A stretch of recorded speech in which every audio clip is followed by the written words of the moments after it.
Wow, it's all kicking off today. Right, word round the campfire. We're 99% sure on this.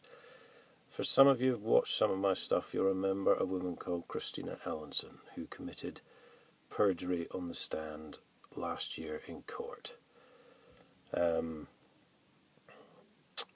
Along with the judge ignoring evidence and so on and so forth. But she said that they could charge for trading licenses and there was no money missing and all this sort of thing. Word round the campfire is that she is gone, which is another high-ranking employee whose scalp we've had.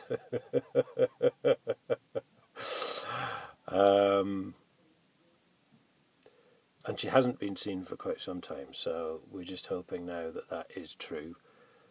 She'll have been forced out, obviously, because there's too much damage from what she's done.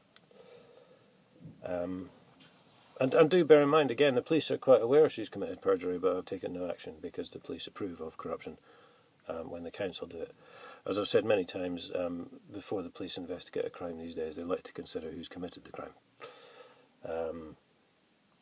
And that's becoming truer by the day, to be honest. Right, and there's more. There's more.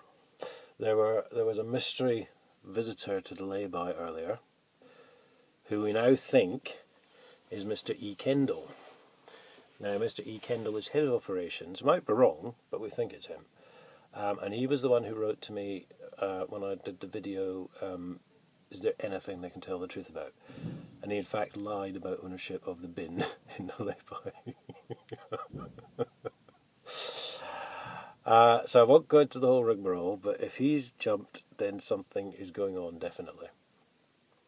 So that's quite interesting. There seems to be quite a lot happening at the minute. What with me in court yesterday, my mate was supposed to be in court Wednesday. Obviously, they'll know by now he didn't turn up, because as I've said previously, we know the council can't charge for trading licences, regardless of what they're saying.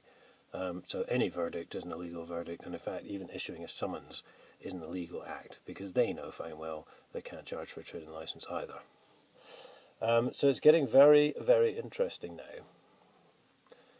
We shall have to wait and see. And what with, actually, I think it must be